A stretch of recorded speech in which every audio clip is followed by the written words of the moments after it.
बात है वो समझ में आई।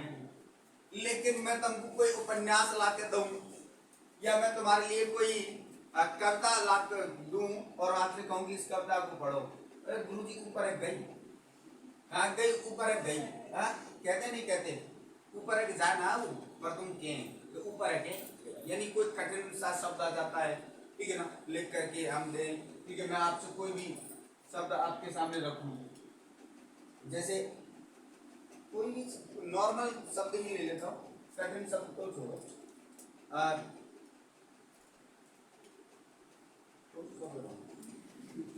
ऐसे जो दोनों बगल बैठ रहा है, चलो कोई बात नहीं, ये शब्द ले लेते हैं, द्वित्व, बताओ क्या है इसका? कठिन शब्द है का? चलो कोई बात नहीं, इस शब्द को ले लेते हैं, इसका मतलब क्या होता है, अर्थ बताओ इसका। वाले तो बोल लेते हम आदि वृद्धि कर देते, आदि वृद्धि कर देते, अर्थ समझ में ना आ रहा, लिख रहे जब अर्थ ना आ रहा और बोल रहे जब आ रहा है, बोलो हाँ या ना, तो सरल भी है और आदि वृद्धि, आदि का मतलब होता है आरंभ, आरंभ में क्या करते हैं, वृद्धि करते हैं, ठीक है ना। द्वित्व का मतलब क्या होता है, ये दोनों शब्द ये बार बार आएंगे आपको व्याकरण में, इसलिए मैंने दोनों शब्द लिखे, ठीक है। और भी कठिन शब्द लिख देता मैं, लेकिन वो शब्द जो आप ये आने वाले हैं या आपका जिनसे पाला पड़ चुका है, ये शब्द लिखे मैंने। आप देखो अर्थ नहीं आ रहा आपसे, एक शब्द आपको पढ़ कर गए, बताओ क्या है? रवमान का हुआ है, रव क्या होता है? रवमान गले, अर्थ में गले था, गले के कार बता देना, गले मतलब, हाँ बताओ क्या होता है? रवमान क्या होता है? जिस गले अर्थ की बात कर रहे हो ना, वो रब, ये रब, ये वो रब है, रब, रब और रब पढ़ के आए आप लोग, इसलिए पूछा मैंने। विप्लव रब में छोटे ही शोभा पाते, पढ़ के आए ना। अट्टालिका नहीं है रे आतंक भवन, पढ़ के आए ना, तो बताओ क्या है? विप्लव रब, आवाज, गूंज, क्रांति की आवाज में, क्रांति की गूंज में, होता नहीं होता? मैं आपसे कहता विप्लव रब में छोटे शोभा पाते, आप समझ लेते, लेकिन मैंने लिखा आप नहीं समझते, बोलो हाँ या नहीं। तो ये सरल भी है और सरल के साथ साथ कैसा है, कठिन, दोनों ही प्रकार का क्या होता है, माध्यम होता है, ठीक है ना। अब देखो लिखित भाषा की, लिखित भाषा की, लिखित भाषा की सबसे छोटी इकाई, सबसे छोटी इकाई, तो लिखित भाषा की सबसे छोटी इकाई क्या होगी बताओ? वर्ण, क्या होगी? लेकिन विद्वान क्वेश्चन पलटेगा, भाषा चेंज करेगा और भाषा चेंज करते हुए लिखेगा भाषा की सबसे छोटी, भाषा की लघुत्तम, लघुत्तम दृश्य इकाई, लघुत्तम दृश्य इकाई, तो क्या होगी? वर्ण, क्या होगी? वर्ण। फिर पूछता है भाषा की लघुत्तम इकाई, लघुत्तम इकाई, तो भी आंसर क्या करना है? वर्ण ही करना है। फिर पूछेगा सार्थकता की दृष्टि से, मार्ग तो चरित्र खराब होता है,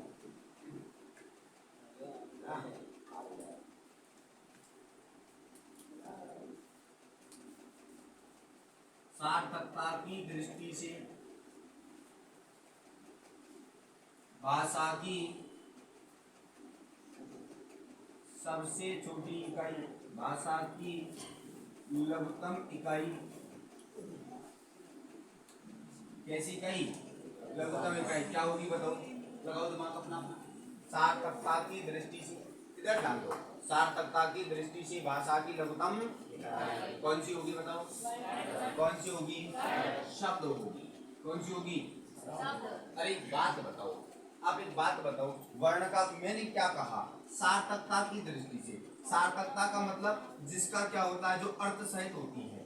कैसी होती है? अर्थ सहित होती है, वो इकाई क्या कहलाती है? सार्थक कहलाती है। भाई सार्थक का मतलब क्या होता है? जिसका क्या होता है? अर्थ। जिसका कोई ना कोई अर्थ होता है वो सार्थक होता है ना। एक बात बताओ, ये का है? ये वर्ण है, बताओ इसका अर्थ है?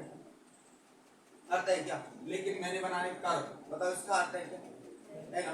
तो अब का से बड़ा कौन है? का, ठीक है ना, आया ना, बड़ा है या नहीं? तो वर्ण से क्या होगी? सबसे छोटी कहीं सबसे, ये वर्ण से बड़ा तो है, लेकिन वाक्य से क्या है?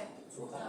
ठीक है, वाक्य क्या होता है? वाक्य भावार्थ के आधार पर भाषा की सबसे छोटी कहीं, और ये अर्थ के आधार पर भाषा की सबसे छोटी कहीं, क्योंकि वर्ण का कोई अर्थ नहीं होता। अर्थ किसका होता है? शब्द का। किसका होता है? शब्द का। बात समझ में आ गई? चलिए अब लिखो तीसरी, ये तीसरी है भावार्थ के आधार। भावार्थ के आधार पर भाषा की सबसे छोटी इकाई, सबसे छोटी इकाई, ठीक है ना, तो क्या होगी? वाक्य होगी। भाई शब्द का अर्थ होता है, शब्द का क्या होता है? अर्थ। लेकिन क्या निश्चित अर्थ होता है? मैं उस दिन भी बताया, शब्द का निश्चित अर्थ होता है क्या? नहीं। एक शब्द, यही शब्द लेकर कर्मन का उपकर्मन करना हो, कर्माने सूंड हो, हाथी की सूंड होती नहीं होती, कर्माने किरण होती है, ठीक है ना, कर्माने ऋण होता है, होता नहीं होता? तो शुल्क भी, कर्माने शुल्क भी होती है, टैक्स जिसको बोलते हैं। तो कितने सारे अर्थ निकल आ रहे नहीं आ रहे? फिर क्या निश्चित अर्थ है? नहीं। लेकिन भावार्थ, मैं आपसे कहूं मोहन गृह कार्य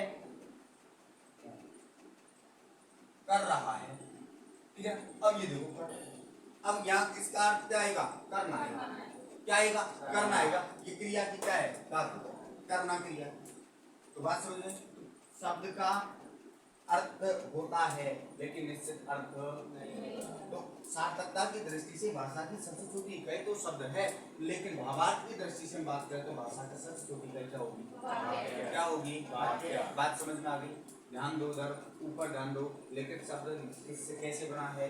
लिख धातु में इत प्रत्यय। लिखित शब्द कैसा शब्द है? कौन सा विशेषण है? बहुवाचक। लिखित शब्द का शाब्दिक अर्थ क्या होता है? अर्थात जब विचारों की अभिव्यक्ति लिखकर की जाती है या पढ़कर की जाती है तो भाषा कौन सी होती है?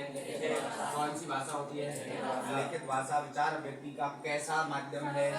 सरल व कठिन दोनों प्रकार का माध्यम। लिखित भाषा की सबसे छोटी इकाई, भाषा की लघुतम 10 इकाई, भाषा की लघुतम इकाई, सार्थकता की दृष्टि से भाषा की लघुतम इकाई, भावार्थ के आधार पर भाषा की सबसे छोटी इकाई। बात समझ में आई क्या? कोई दिक्कत किसी को? छापो।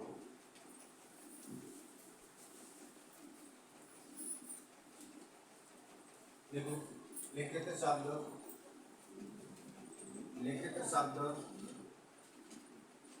लिख धातु में, लिखित शब्द लिख धातु में इत प्रत्यय जोड़ने से बना है। लिखित शब्द लिख धातु में इत प्रत्यय जोड़ने से बना गुणवाचक विशेषण है। लिखित शब्द लिख धातु में इत प्रत्यय जोड़ने से बना गुणवाचक विशेषण है। गुणवाचक विशेषण शब्द है। लिखित शब्द का लाइन बदल करें। लिखित शब्द का शाब्दिक अर्थ होता है लिख करके, लिख करके।